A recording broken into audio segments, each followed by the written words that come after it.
Nós vamos recomeçar os estudos que paramos na semana passada e faremos isso ainda no mesmo capítulo, né? O capítulo introdutório, que também não vai ser finalizado hoje, porque eu quero fazer uma separação de uma parte que ele trata dos salmos como os hinos de domínio, né? Os hinos que Deus nos deu, demonstrando a teologia do domínio.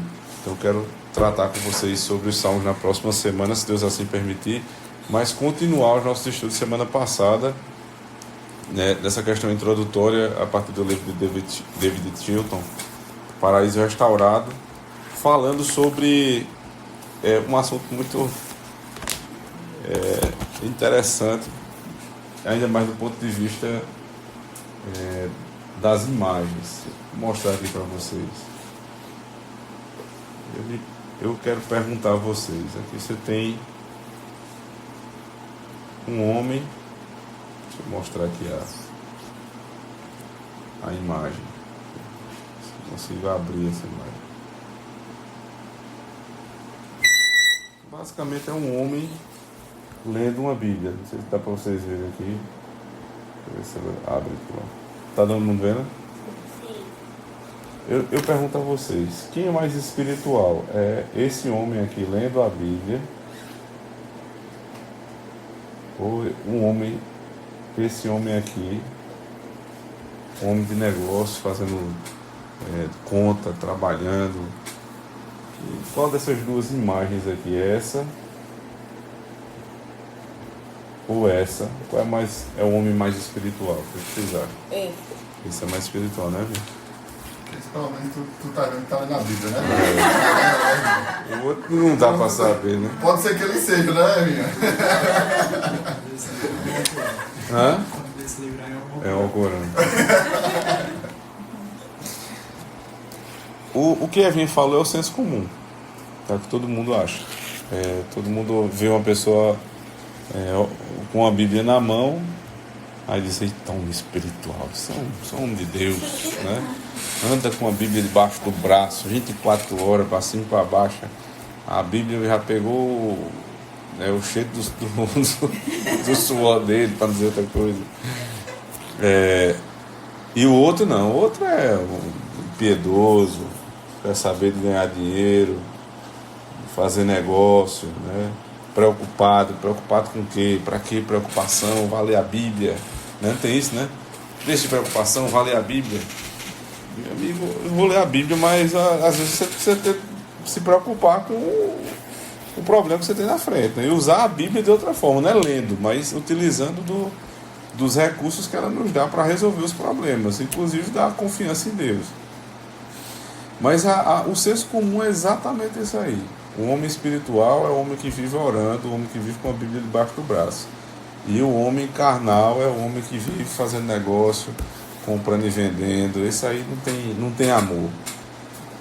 Isso é fruto de um pensamento muito antibíblico, onde a gente faz uma dicotomia, né, entre a vida espiritual, a vida dos exercícios espirituais e a vida dos exercícios cotidianos, que são tão espirituais quanto. Até porque a gente lê a Bíblia para quê? A gente ora para quê? Para continuar orando. A gente lê para continuar lendo. Então, o objetivo da vida é ler a Bíblia o tempo todo, parando somente para nos momentos em que eu vou orar, no momento que eu vou para o culto. Então, a vida inteira é uma questão espiritual. Tira o celular dela. Então, esse tipo de pensamento se espalhou porque é o pensamento natural. Ninguém ensinou ela, não. É assim que os homens pecadores pensam. Mas não é assim que Deus pensa. Ele faz até uma distinção, ele bota lá o homem espiritual com E maiúsculo. Que ele diz, o homem espiritual é o que procede do Espírito Santo. Então, por isso eu uso com E maiúsculo. Aí, voltando, esse aqui é o finalzinho da aula passada, né, que ele diz assim: o ensino da Bíblia é bem diferente disso. Quando a Bíblia usa o termo espiritual, está geralmente falando do Espírito Santo, razão porque uso a letra maiúscula Ser espiritual é ser guiado e motivado pelo Espírito Santo. Significa obedecer aos mandamentos conforme registrados nas Escrituras. Homem espiritual não é alguém que flutua no ar e escuta vozes misteriosas. Homem espiritual é homem que faz o que a Bíblia diz. Romanos 8, versos 4 a 8. Isso significa, portanto, que devemos nos envolver na vida. Deus quer que apliquemos os padrões cristãos em todos os lugares, em todas as áreas. E espiritualidade não significa recuar e se afastar da vida. Significa domínio. A confissão de fé cristã básica é que Jesus é Senhor, Senhor de todas as coisas no céu e na terra. Como Senhor, Ele deve ser glorificado em todas as áreas. Em termos de espiritualidade cristã, os termos de exigência de Deus para a ação cristã, em todas as áreas da vida, não há motivo para recuar. Isso é ser um homem espiritual. É o homem que está agindo na vida comum de um homem. Isso envolve também os oficiais da igreja, os presbíteros e os diáconos.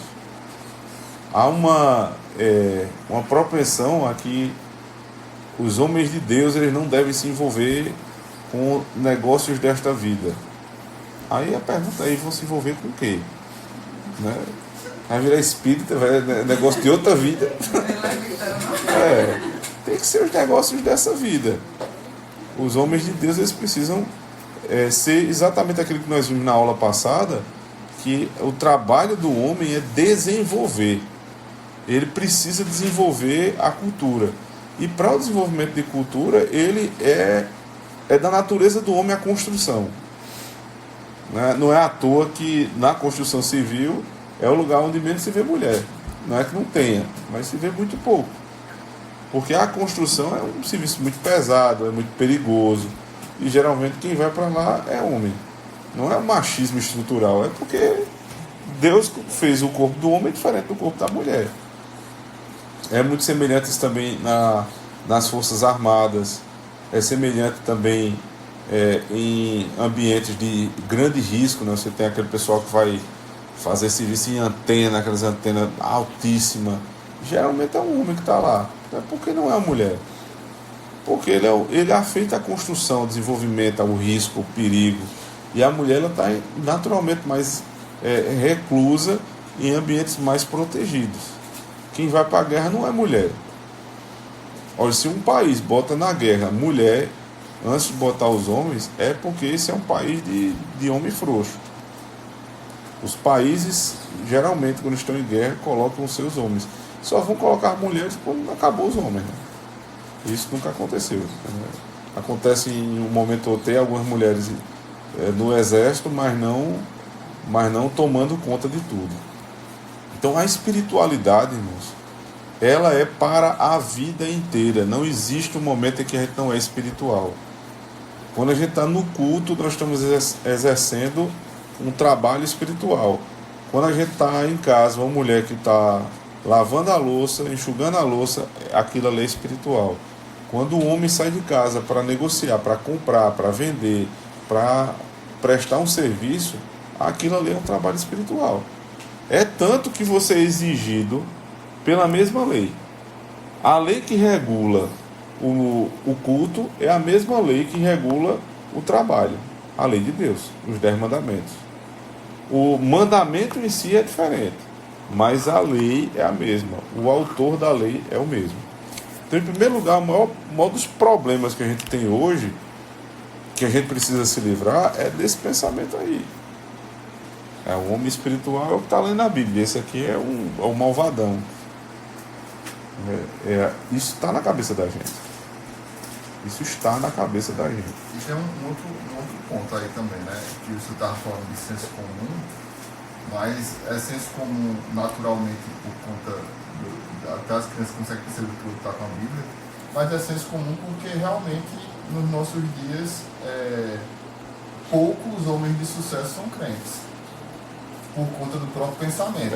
O que é que vem primeiro, né? O pensamento. Isso gera um ciclo vicioso, né? A igreja não ensina, não gera essas pessoas, e os que estão lá não todos, né? A gente conhece casos, inclusive o autor do livro lá que a gente vai estudar, que é o Guia, é uma pessoa não muito, né, mais bem sucedida, mas você tem poucos exemplos hoje em dia no Brasil assim, né? Aí isso, mais uma vez, contribui negativamente para o Negativamente.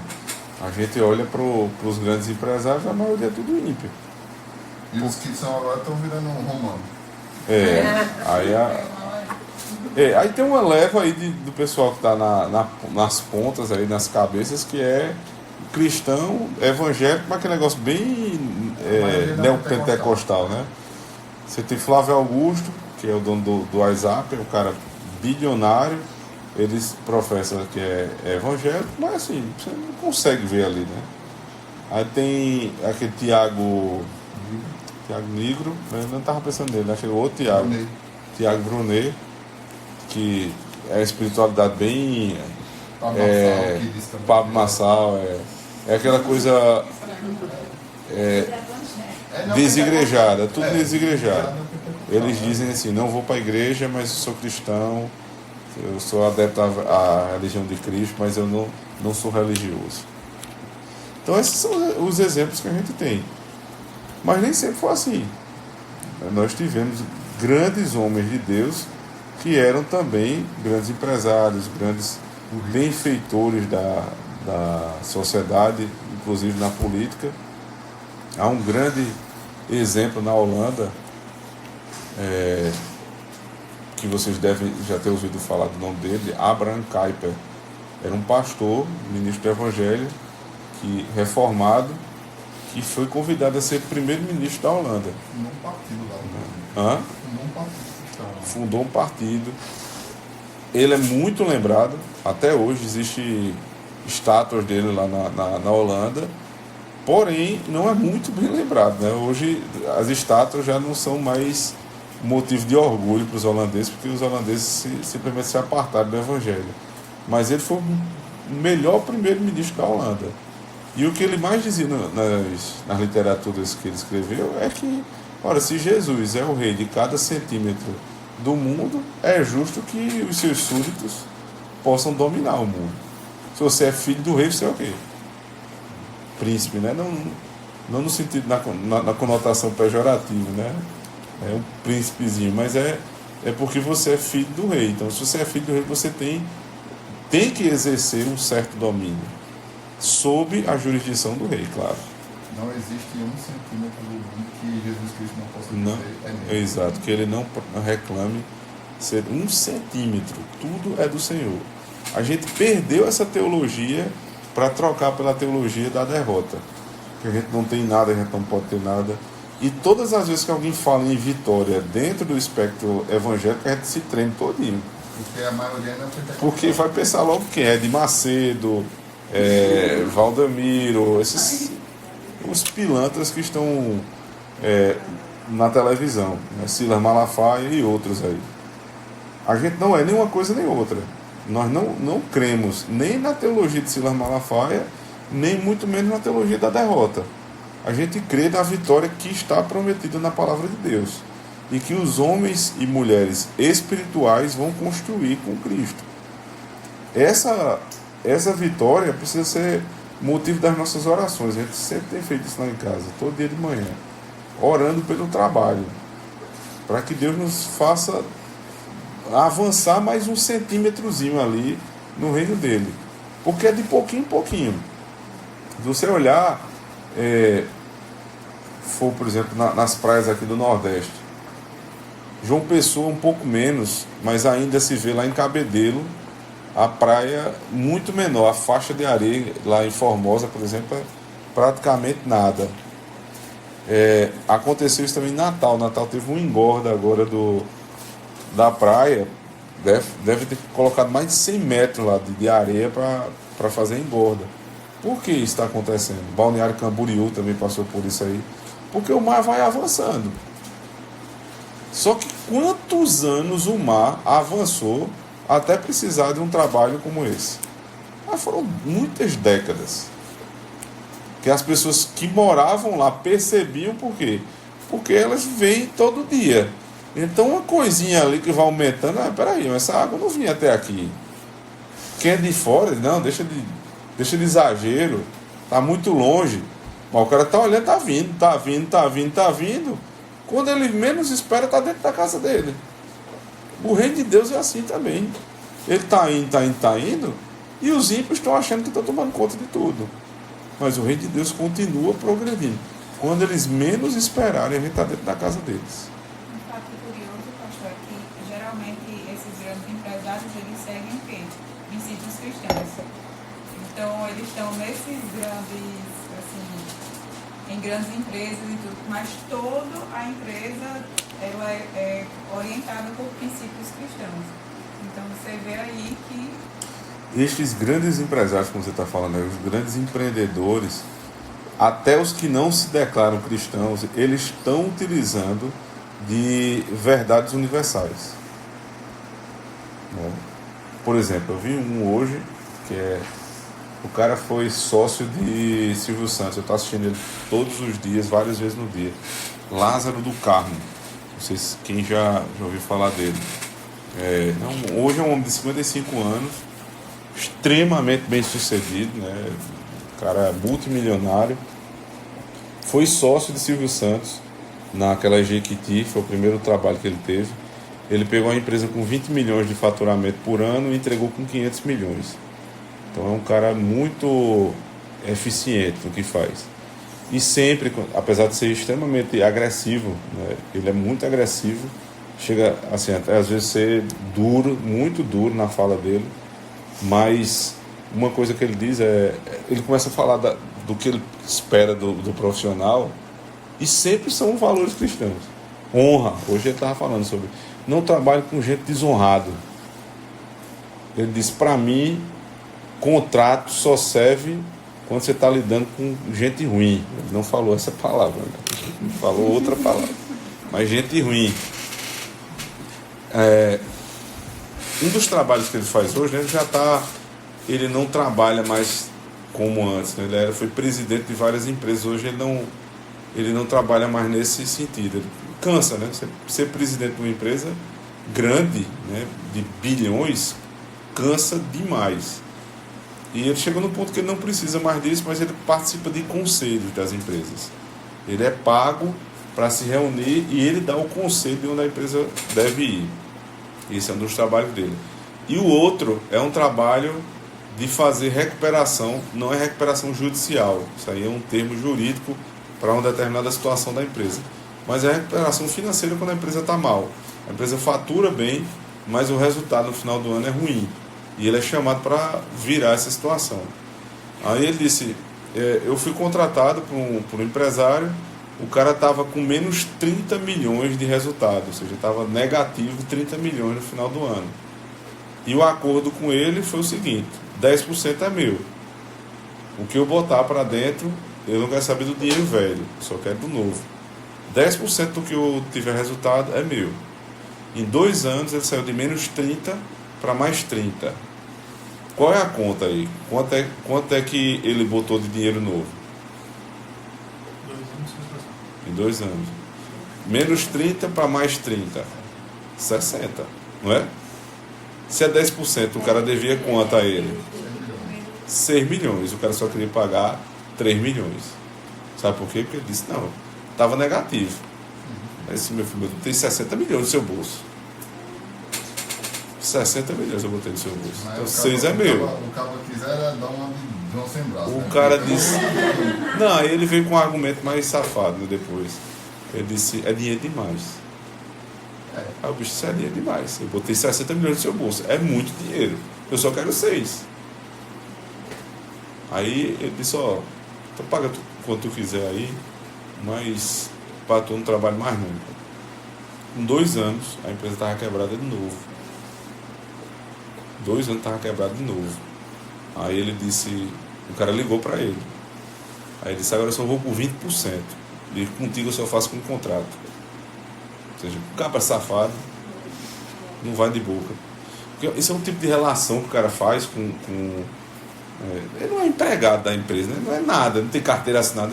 Esqueça isso, é outro mundo. Essas pessoas não sabem o que é 13º, férias. O trabalho deles é o seguinte, é muito dinheiro e dane-se os direitos. O direito é o seguinte, eu vou resolver teu problema e tu me paga. Entendeu? Então, honra. Onde é que está? Está na Bíblia, pô. Honrar o contrato. Qual é o mandamento que diz para a gente honrar os contratos? Hã? Não dá mais falso testemunho. Também, mas é o 8º, o anterior. Não furtarás.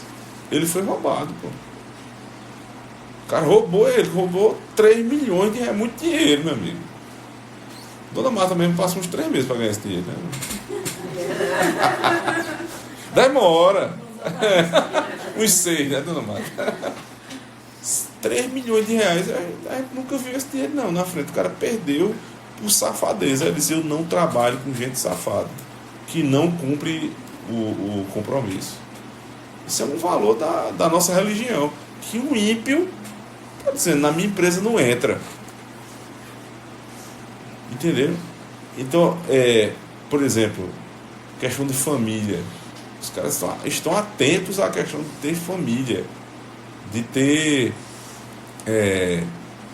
filhos, mas eles detestam a ideia do cara que é pautado por esse espírito, né?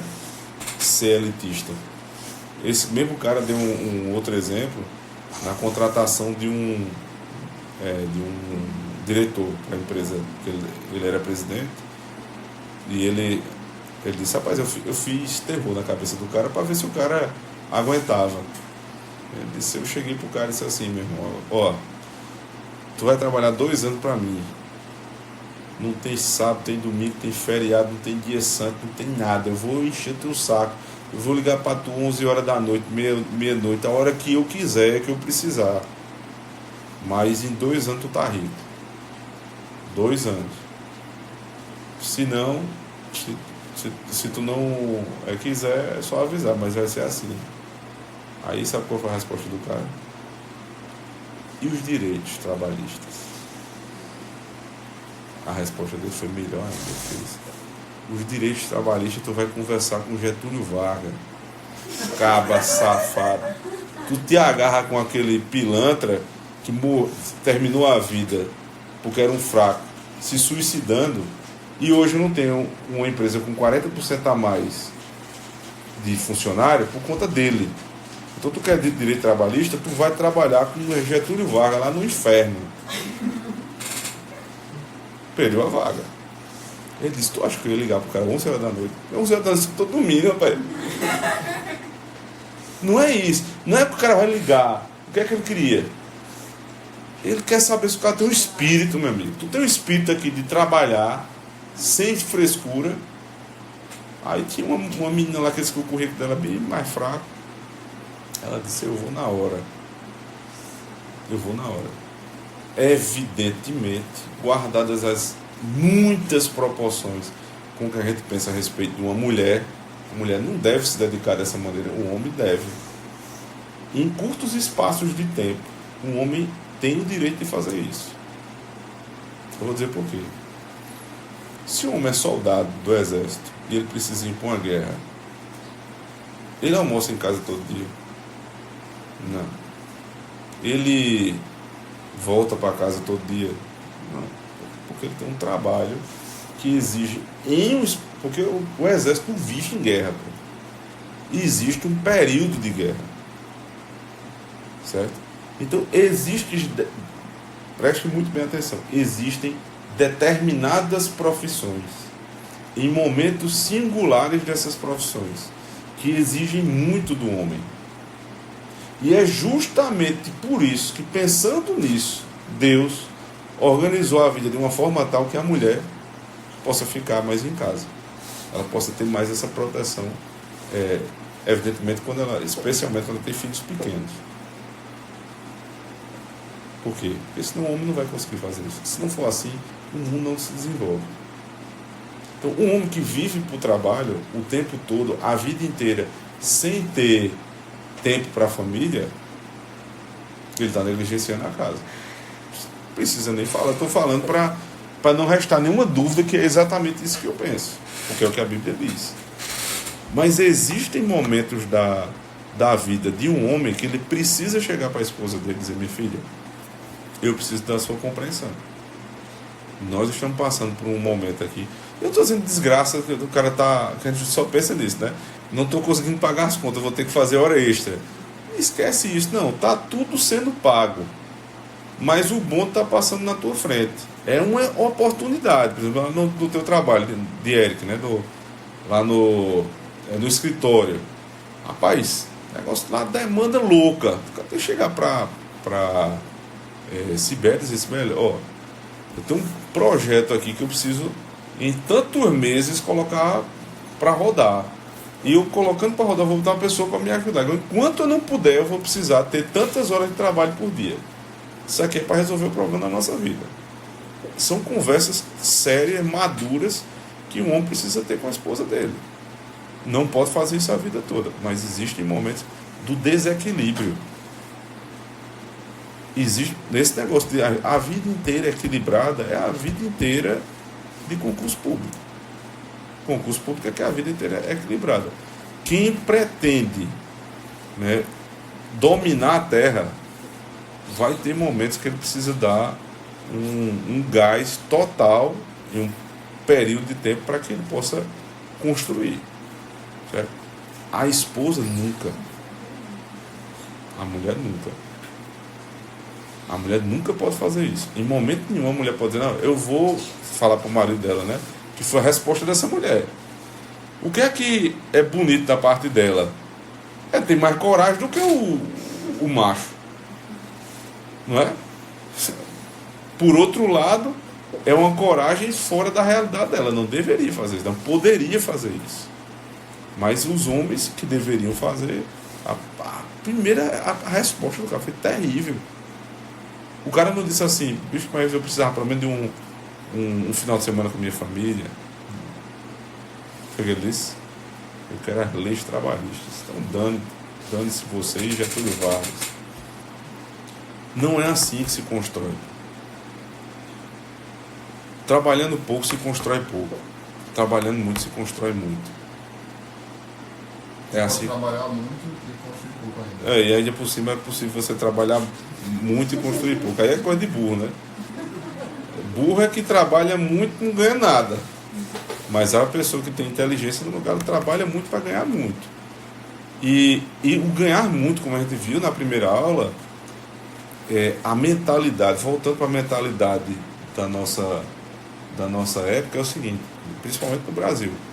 Quando alguém diz assim: eu estou trabalhando muito para conseguir tal objetivo, o cara diz: rapaz, que bicho ambicioso, no sentido pejorativo. Que cara soberbo não, avarento. Que cara avarento.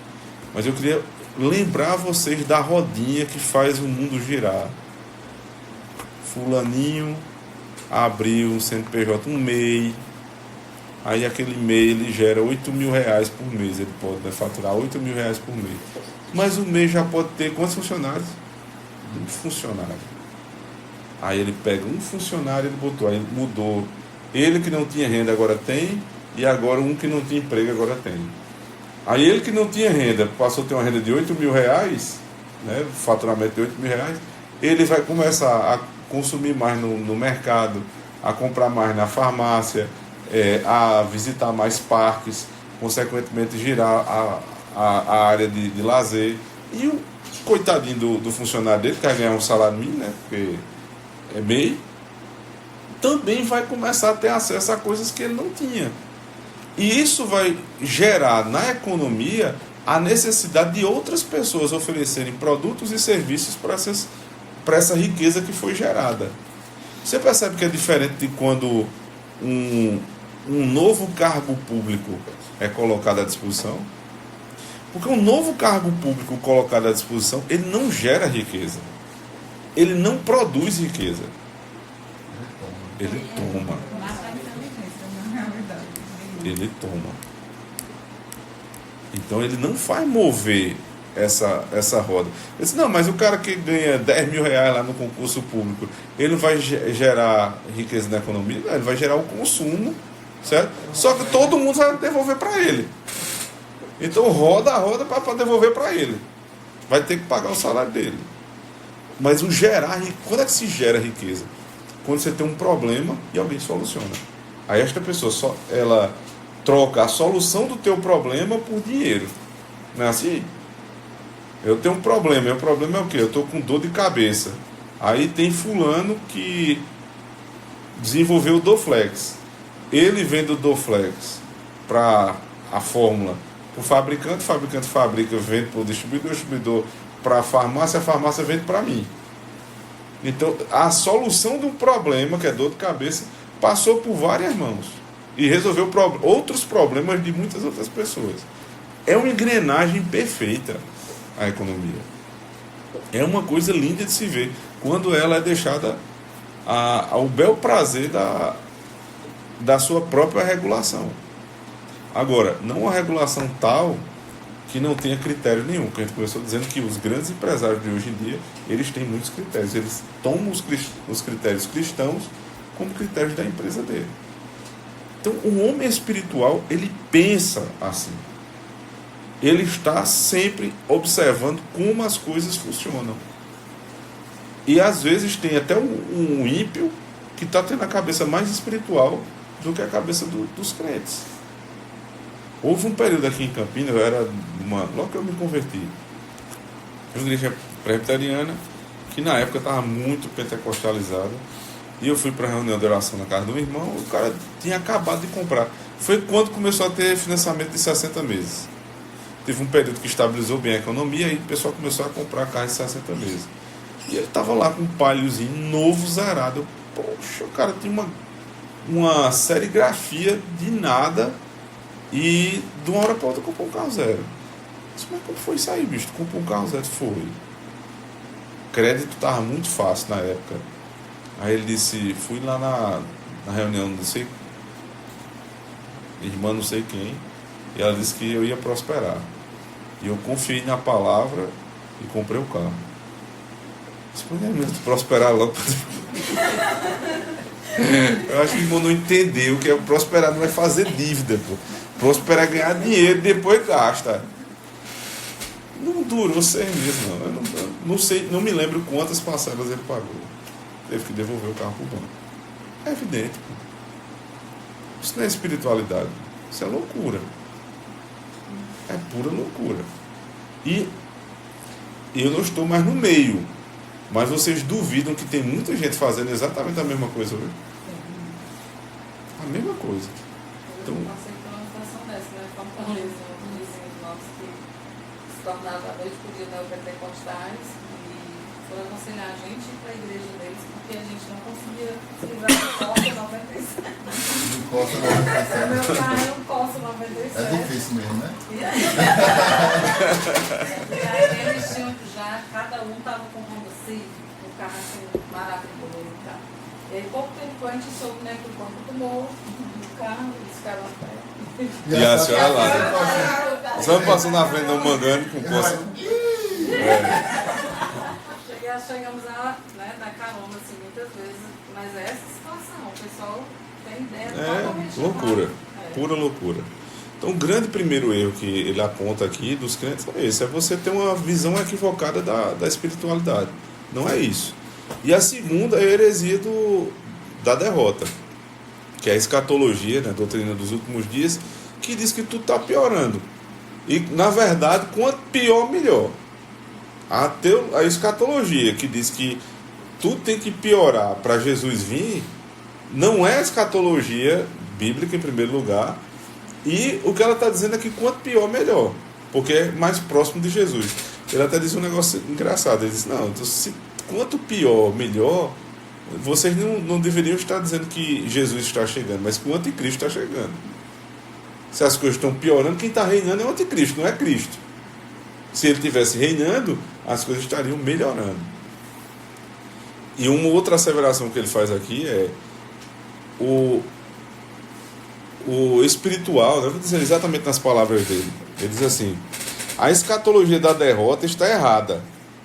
Ela não é mais bíblica do que sua irmã gêmea, a falsa visão da espiritualidade. Porque o cara diz o seguinte, Não, esse cara que vê o espiritual só como que fica com a Bíblia na mão, ele claramente está errado. Mas o outro que tem uma visão escatológica pessimista, não, esse aí ele está só com um pequeno equívoco. Ele disse, não, é a mesma coisa. Se é antibíblica uma, a outra também é. Então, tanto o derrotista quanto o que tem uma visão espiritual errada do homem, ambos estão extremamente longe do que diz a Escritura. E aí, para quem pensar, né, que esse tipo de ânimo escatológico é uma coisa só de tempos muito prósperos, ele começa a citar Atanásio. Atanásio é um dos pais da igreja que passou simplesmente 30 anos da vida dele tendo que defender a doutrina da Trindade, sozinho. A expressão que marca Atanásio é Atanásio contra o mundo. Somente, todo mundo era contra o cara. E tinha o principal inimigo, não sei se a palavra é inimigo, mas o oponente principal dele, né, o rival maior dele era Ário, que era um presbítero. Como dizem, no mundo tem esses presbíteros, mas tem de bom ânimo, né? O presbítero Ário encheu o saco de Atanásio, mas eu me lembrei disso por conta de uma prova. Eu ficava, mas quem é Ário, quem é Atanásio? Quem foi que estava certo? Aí eu ficava pensando o seguinte: Atanásio atanasou a vida de Ário. Foi o que deu certo na prova. Atanásio atanasou a vida de Ário. 30 anos o cara defendendo. E a discussão, não sei se vocês sabem, é por conta da natureza de Cristo. Porque Ário dizia que Cristo não é Deus como Deus Pai. Não é da mesma essência. Né? Tem uma discussão séria, né? Que é por conta de um iota, né? Que seria o i em português. Homoousios quer dizer uma coisa, homoousios quer dizer outra. Toda a discussão, 30 anos, era por conta de um i.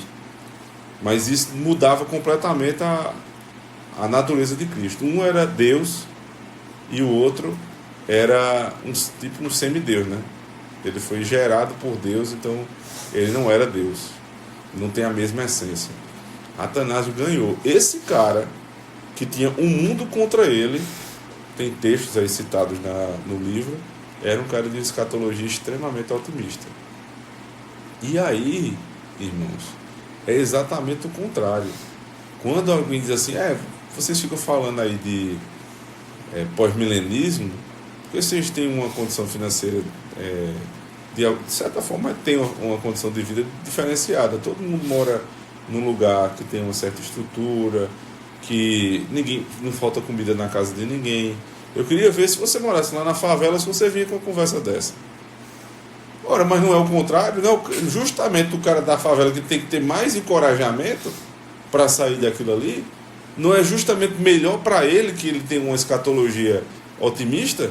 Porque se o cara já está na favela, já está sem dinheiro, e ainda o pensamento dele é derrotista, ele não vai sair daquilo ali nunca. E nesse ponto aí, uma pesquisa que foi feita no Brasil, a gente sabe que não é o correto, mas pessoas da favela começaram a prosperar depois que foram para igrejas evangélicas. Exatamente. Eu vi esse negócio, André. Pentecostais e não pentecostais. Só a fagulhazinha de evangelho que tem ali muda a vida do cara, pô. Porque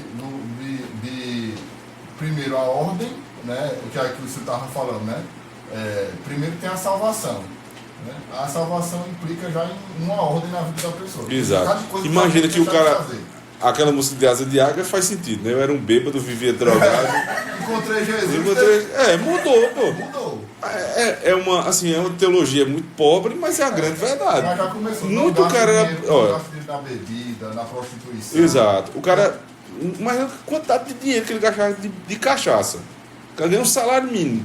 Ele ganha 300, ele gasta 300 de cachaça, pelo amor de Deus, é 20% do salário dele, meu amigo.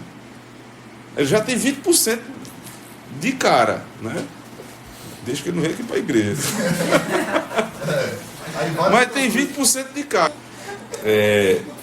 todo estereótipo do cara que vive mal, mas quer tentar demonstrar, né, entrar em farra, e ele acaba com o dinheiro dele, ele geralmente vive devendo.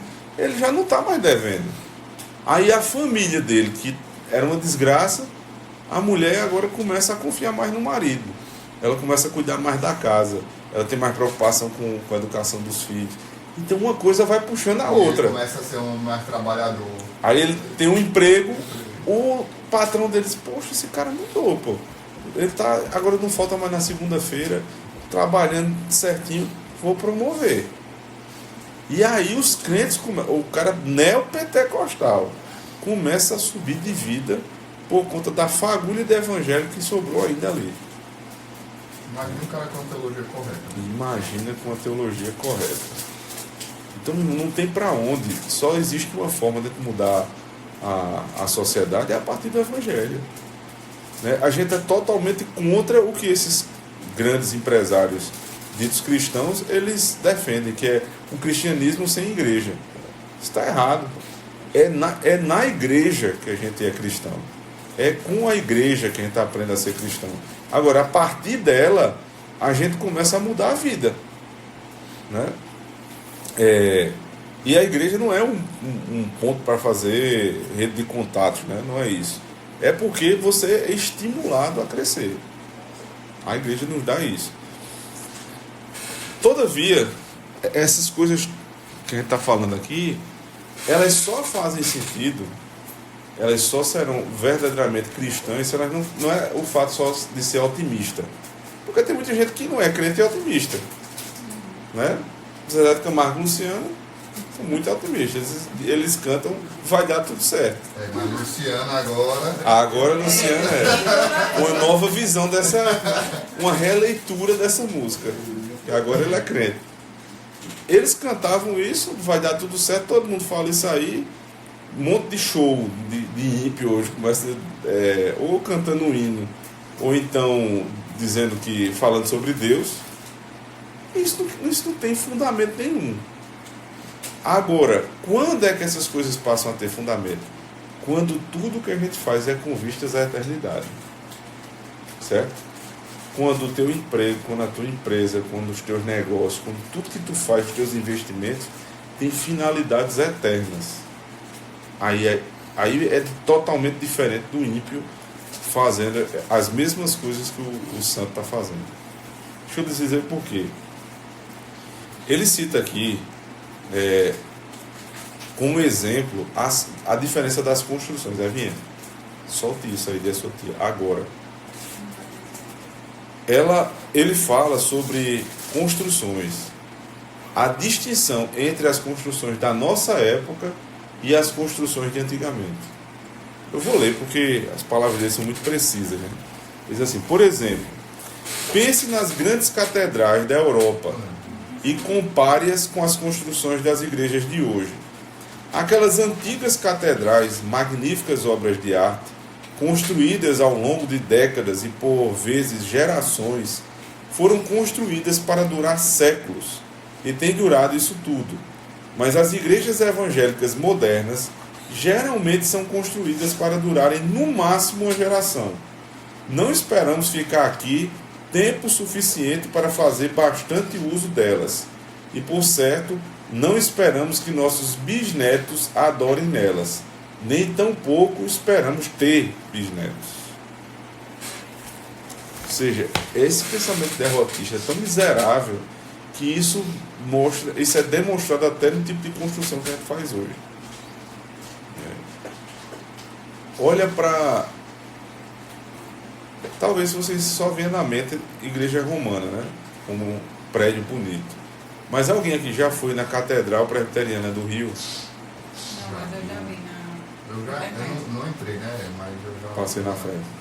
Eu entrei, fui no culto lá. O culto não vai não, queria ser futuro. É uma igreja bem liberal. Mas o prédio é a coisa mais linda do mundo. Ele é um estilo neogótico, no centro do Rio mesmo. Por dentro tudo mármore branco, antigo, uma coisa lindíssima. E você fica pensando, quantos anos demoraram para fazer isso aqui. Porque para onde você olha, tem um detalhe. Tem um mármore esculpido, tem uma coisa, não tem nada liso, pô. O que a gente vive hoje é a depressão arquitetônica. A gente vive numa depressão arquitetônica. Você olha para as casas hoje em dia e você se sente mal, pô. Porque não tem detalhe. As casas hoje são caixotes. É só isso. É um quadrado, com outro quadrado, com outro quadrado e outro quadrado. Tudo é, né? São quadrados em tamanhos diferentes ou estruturas sempre retangulares, sem sentido. Agora você olha, por exemplo, uma casa rústica. A vontade que dá numa casa rústica é você entrar. Tem uma lá no condomínio, na praça central do condomínio, que é de um cara que tem uma cachaçaria. Toda vez que eu passo na casa do cara, a vontade que dá é de entrar, de ficar numa rede que tem lá. Porque a casa, ela parece que lhe abraça. A casa moderna, ela lhe expulsa. Pô.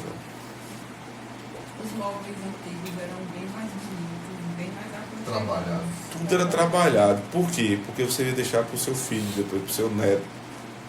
Tudo era pensado em mais tempo. Então não vou fazer um móvel ruim. Por quê? Porque se eu fizer um móvel ruim, só eu vou usar. Os móveis eram de gerações, né? Você deixava como um patrimônio. Na casa da minha avó, que ficou para Ilhas e Laíla, os móveis têm mais de 40 anos, não tem? Mais de 40 anos. Acho que o André já foi lá. Já. Tu lembra dos móveis lá? Tem uma sala de visita, que são sofás. Os sofás são 2 poltronas. Você pega na poltrona aqui, talhado, como se fosse um animal, assim, um bicho. Os olhos de um bicho assim. Por trás também, todo talhado. Eu não faço ideia quanto é que vale o negócio daquele. Mas tem 40 anos. Se você for lá e invernizar, ele vai parecer que saiu da loja agora. Ele vai durar mais 40, mais 40, mais 40. Não tem fim. E porque as coisas pararam de ser feitas assim? Porque a gente não tem mais acesso. Mas hoje a gente é muito mais rico do que era antes. A sociedade é muito mais rica do que era naquela época. O negócio é que a gente não dá mais valor. A gente não dá mais valor. A gente quer... As casas diminuíram ou aumentaram? Diminuíram. Como é que você está mais rico e você mora numa casa menor? Um apartamento. Num apartamento. Tristeza. Mas sim, existem apartamentos e apartamentos, né? Vamos com calma. Mas Mas, assim como existem casas e casas. A gente falar de Tem casa... apartamento que é melhor do que determinadas casas tem. Exatamente. Na maioria das vezes, a casa dá uma liberdade para você que não tem um apartamento. Eu morei num apartamento em Recife, tinha 37 metros quadrados. Aí morei numa casa que tinha 67. A casa era uma mansão. Mas para uma casa, 67 é muito pequeno. Muito pequeno. Mas voltando, a grande questão é qual é o envolvimento da arquitetura com a fé. Tem todo envolvimento. Meu irmão, se você se encanta ao ver uma casa dessa moderna, pode ter certeza que tem alguma falha na tua fé. Não é porque não vai para... Pelo amor de Deus, né? Não é que você não vai para o céu, que você é um pecador miserável. Mas a visão de mundo que você tem está corrompida, pô. Porque aquilo não é o real. Se você não consegue compreender a realidade, você tem um equívoco. E é um equívoco moral. Você não consegue compreender que aquilo ali é feio, pô. É feio. Tudo bem, você não pode comprar outro. Foi uma oportunidade. Eu não estou falando disso, não. Existem oportunidades, pô. Apareceu um imóvel para tu comprar. Não é um imóvel como tu sonhar, mas é um imóvel que tem, pô. Tu pega aquilo ali, mas tu sabe, é feio, mas é o que eu tenho. Mas assim, eu vi uma frase muito interessante que diz assim. Era igual aquele Ford Ka antigo, você lembra? O pessoal botava atrás, é feio, mas é meu. Pronto, é feio, mas é meu. O cara é consciente, tá vendo? É feio, eu tive Ford Ka também, viu? Era feio o bicho, era meu. Mas eu vi uma frase muito interessante a respeito de casas. Ele dizia assim, a casa não é feita de pronto. ela é construída. Uhum. Então você tinha pessoas que iam construindo ali para ir de geração em geração para aperfeiçoar aquela casa. Quem ultimamente tem me ajudado em algumas obras é Santiago, né? E ele, como arquiteto, ele tem a visão dele. Mas eu sempre acompanho as obras. E ele fica doido comigo, porque eu mudo tudo, velho. Porque quando eu começo a olhar o projeto na prática, né? Na prática a teoria é outra, meu filho. Quando você vai para a prática, você diz, não, isso aqui não vai dar certo. Tá muito bonito no computador, mas aqui não dá certo. Porque você vai construindo com a obra. A obra tem um projeto, mas tem a execução. A execução você vai olhando, não, se fizer assim vai ficar melhor. É a atenção de fazer aquilo ali. Só que quando você vai fazer uma obra moderna, não precisa muita atenção. Não precisa. É só produção. Ninguém quer saber disso. Aí você veja, essas casas, a promessa é a seguinte: faça uma casa moderna, você vai economizar. Você não vai ter telhado, né? Não vai ter, faz um platibanda, pô. Não vai ter telhado, consequentemente não tem manutenção, é telha brasilite, blá. Vai economizar muito. Aí acontece isso em obra Minha Casa Minha Vida, acontece, realmente isso aí funciona. Mas em obra de casa de alto padrão não funciona. Eu vou explicar por quê. Primeiro, a longo prazo, a tua pintura vai se acabar ligeiro. Né? Tá bem baratinho. A minha casa ela é platibanda, ela é estilo neoclássico, mas eu não tive condição de fazer com o telhado aparente, vamos dizer assim. Então ela tem muito detalhe, porém ela não tem telhado. Eu já pintei 2 vezes. E olha que com Sherry Williams. Passando 2 casas da minha, a casa de Hugo, é uma casa toda de telhado. É a coisa mais linda da casa do cara. Toda aconchegante a casa dele. Sabe quantas vezes ele pintou? Nenhuma. E não vai precisar pintar nem tão cedo. Porque a água nunca bate na parede. Ela está sempre protegida pelo telhado. Aí, numa casa de platibanda, o cara diz, é muito fácil, é muito prático. Só que, meu amigo, aquele negócio ali, ele tende em período de chuva, dar muita goteira. Então, no final das contas, a tua casa que tu dissesse que ia gastar menos, tu vai viver tendo que consertar a goteira. Então, uma sequência de problemas que a casa... Isso é um estilo de construção. Você pode até ter uma casa no estilo clássico, mas com esse estilo de construção assim, que vai dar problema. A longo prazo, ele não tem o mesmo... O problema é que você está dizendo, né? Mas às vezes o cara não tem o dinheiro agora, né? Exato. Mas o meu sonho é que continuar no estilo neoclássico, porém com o telhado da parede. Sobre essa questão de arquitetura, eu lembro de um comentário que eu ouvi uma vez de que o apartamento era como se fosse o retrato urbano do comunismo, porque era aquele negócio, todo mundo igualzinho, aquele mesmo padrão e tal. E isso é muito parecido também na questão de casas de alto padrão, entre aspas. Eu estava comentando que minha esposa, uma vez a gente passando num condomínio, e que a gente passava dizendo, é ligeiro para se perder aqui, porque parece que as casas são tudo igual, tudo quadradinho, geométrico e tal. E aí eu me lembrei, por um outro lado, de uma conversa que eu tive com o senhor, há um tempo atrás, não sei se o senhor lembra, o senhor falando sobre a questão de casa, que talvez você não conhecesse uma terceira geração sua, depois de você. Mas aí aquela terceira geração conhece você, às vezes, pela casa que você construiu, porque ali na casa que você constrói, você bota sua identidade, você bota seus gostos, você bota... A casa que tu comprou pronta talvez não retrate isso.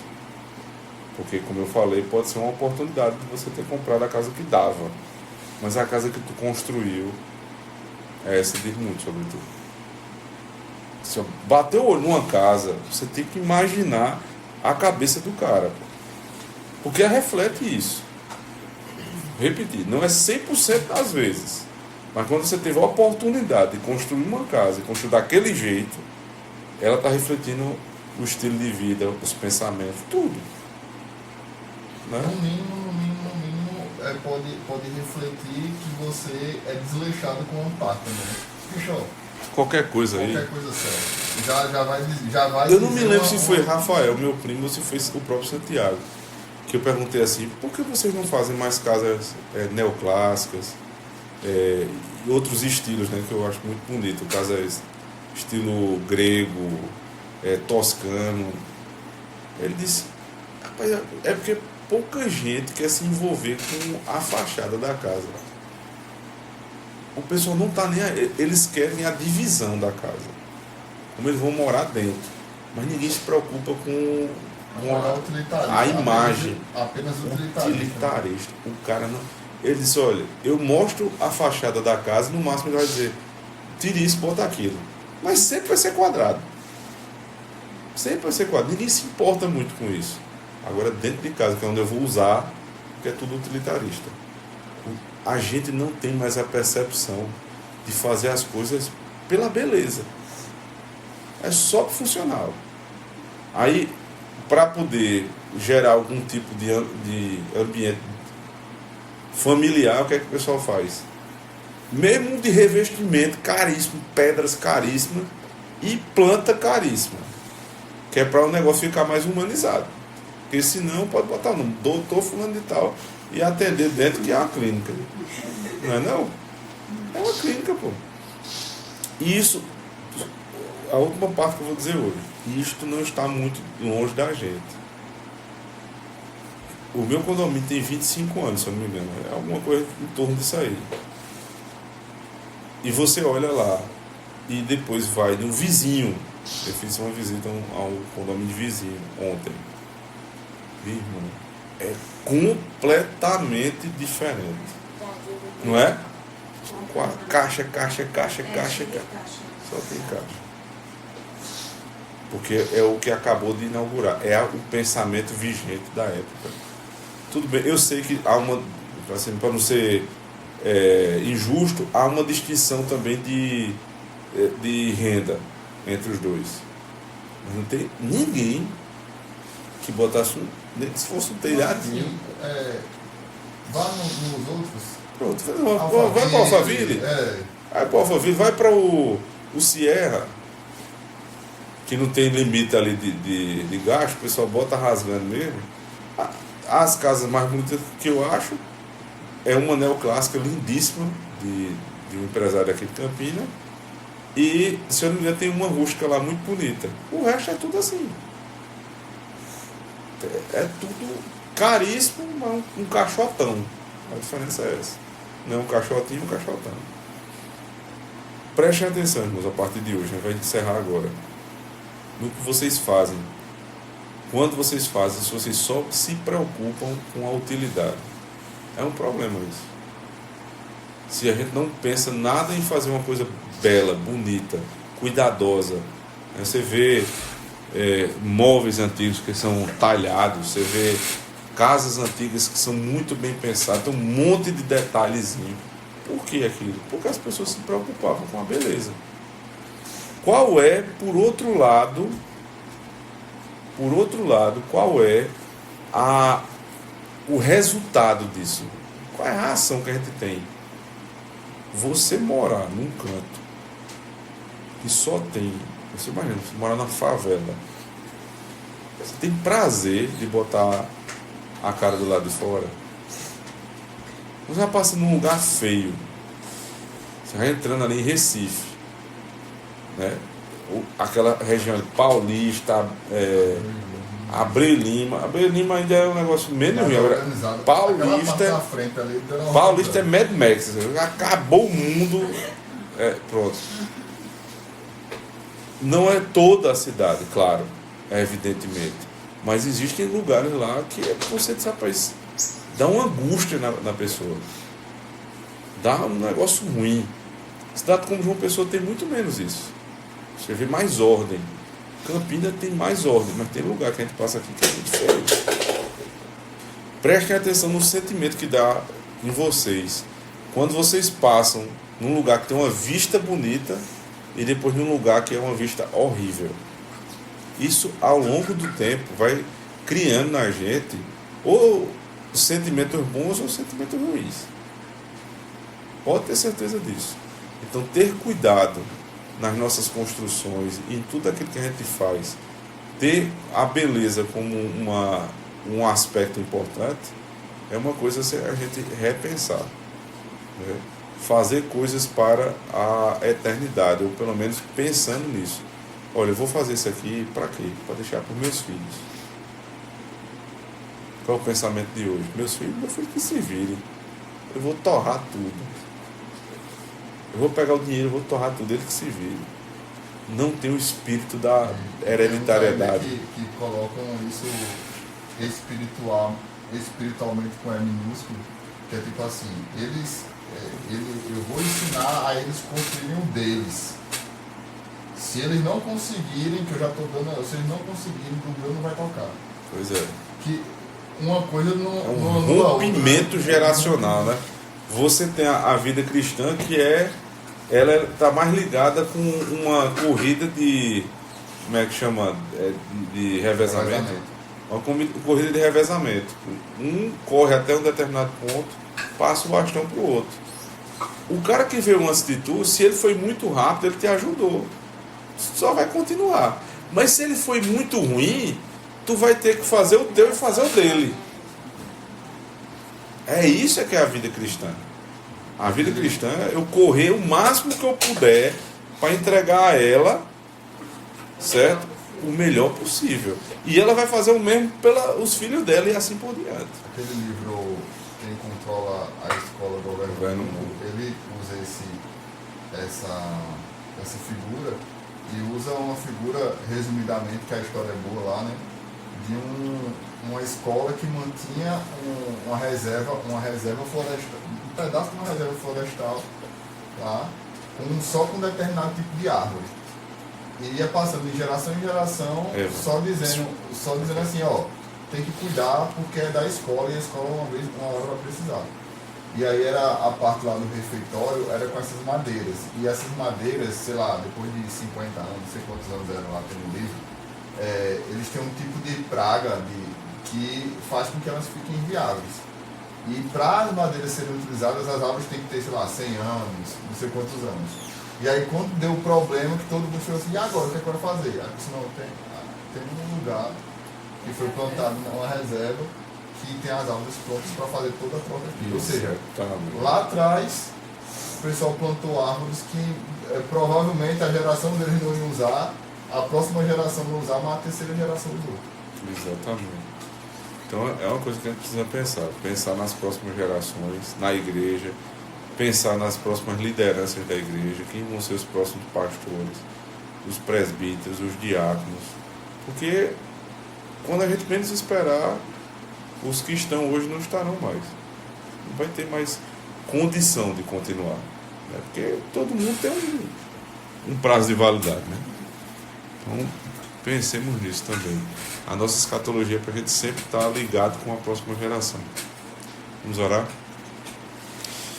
Senhor Deus amado, agradecemos a Ti a bênção de estarmos reunidos em Teu nome essa noite para tratarmos de questões tão delicadas, Senhor Deus, não só da nossa vida, mas da história da humanidade na qual o Senhor nos incluiu. Que o Senhor nos dê essa percepção do todo e não somente das partes, para que nós vivamos todos os dias pensando como nós podemos colocar um tijolinho a mais no Teu reino.